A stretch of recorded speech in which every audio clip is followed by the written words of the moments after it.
It's no question that people nowadays don't seem to be interested in opening a physical business anymore.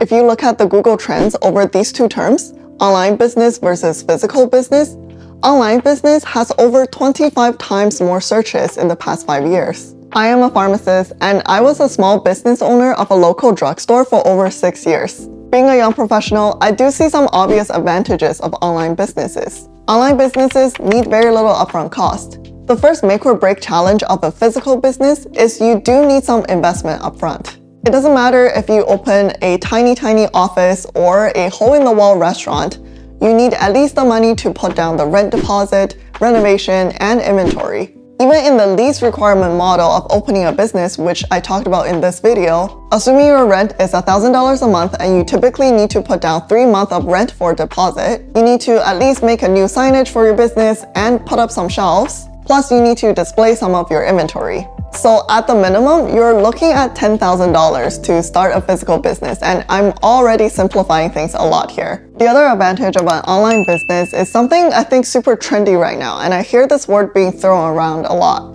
and that is scalability. If you open a physical business, your customer radius is maybe 10-15 kilometers far. If you do really well and people are willing to travel to come to your business, then maybe about 30 kilometers. If you want to increase your customer base, you'd have to open a second location. And even after multiple locations, you're still considered a local business, whereas an online business can theoretically serve people living anywhere. Now you're probably thinking, it seems like online businesses are the way to go. You don't need that much initial funding and you can create a global business and become a multi-millionaire, right? Well, sure, it's a possibility, but there are a lot of great business people out there who have struggled with online businesses or e-commerce without the right experience. If you're a young professional like me, I think this is where people are missing the key to a successful business. They're overlooking the value of a traditional physical brick-and-mortar business. If you're a young professional, whether it's in healthcare, accounting, finance, law, having a physical business can help you grow your customers locally and build your professional reputation. If I think about looking for an accountant, I'm not going to go online and find somewhere that offers global accounting service, right?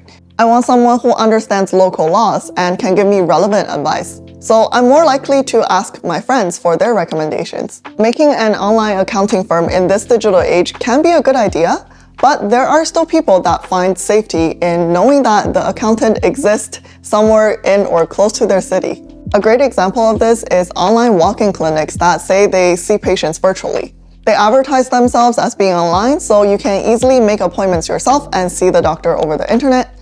But if the doctor still needs to see you in person, they do have multiple physical locations in your area. If you're watching this video and you're a young professional, you might be one of those people that's completely comfortable with an online professional service like online accounting or online virtual clinic. That's totally fine, and it's probably more convenient for both you and the business.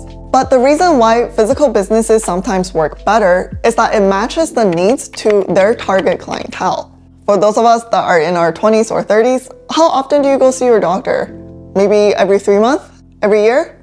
I have friends who haven't seen their doctor for over 3 years. Although this is generally the tech-savvy bunch and are completely comfortable with online services, this is not the target clientele for a clinic. The frequent goers to doctors' clinics, statistically speaking, are the elderly. So if a doctor who's opening their own clinic is doing virtual visits only, their target clients may not be as comfortable with that, and ultimately it just creates a lot of headaches for both the patients and the business. The smarter way for them is probably opening up a physical clinic space where patients can come in to see them. Okay, before you call me an ageist and say, hey, there are a lot of old folks out there that are great with technology. I'm not an ageist. I'm just using an example where a group of people may not be as comfortable with an online business as others.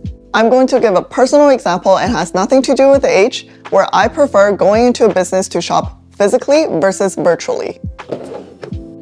Instrument stores.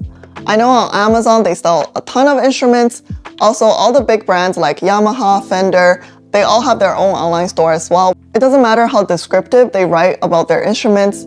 Some of them even upload videos of others testing and reviewing their instruments. It just doesn't compare to actually going in person to physically try it out and hearing what it sounds like in real person. And there are a ton of professional business out there that just can't be offered online, like massage therapy, acupuncture, early childhood education, and many, many others. Okay, now that you know the advantages of starting a physical business, but starting one still seems scary. In my experience though, just by saving up that initial money, building that momentum and being mentally ready can actually prevent failure in doing business. Hear me out on this. This is from what I've observed very commonly in young professionals who vaguely have an entrepreneur dream, and due to the mentality of not wanting to give up anything, they eventually end up not achieving anything. Because starting an online small business doesn't take much. All it takes is an idea that you have, an urge to try something new, and not a lot of time or money needs to go into it. And this is how it could go wrong. How many of us have bought a beginner guitar and tried to learn it for a few months and then eventually never touched it again? How many of us have downloaded Duolingo to try to learn a new language, but after a year of not speaking it, it's as if you've never learned it in the first place? The time and money invested in these projects are so small, it's too easy for most of us to give up. Of course, this doesn't apply to everyone because there are incredibly resilient and persistent people out there who will make it work. Or if someone finds immediate success in their business, that's motivation enough to keep going. But most of us don't. And that's exactly what happens to many of these online business starters. But if you've committed, you scouted out your location, signed the lease agreement, and started your business, even if business doesn't pick up right away in the first 6 months, you're not going to give up, right? You keep trying until it works. And for businesses, the trajectory is always going to be on an exponential where the beginning may be slow. So don't have the misconception that starting a physical business is infinitely harder than an online business. I understand that the initial investments for a physical business is hefty, coupled with the fact that starting a business is risky and you may be giving up your stable salary for this. This might scare a lot of people off. But if you've always wanted to give entrepreneurship a try, don't be limited to, I have to start my business online. Sometimes a physical business can be better for your profession and your clients. And that's it for today's video. I'll see you in the next one. Bye.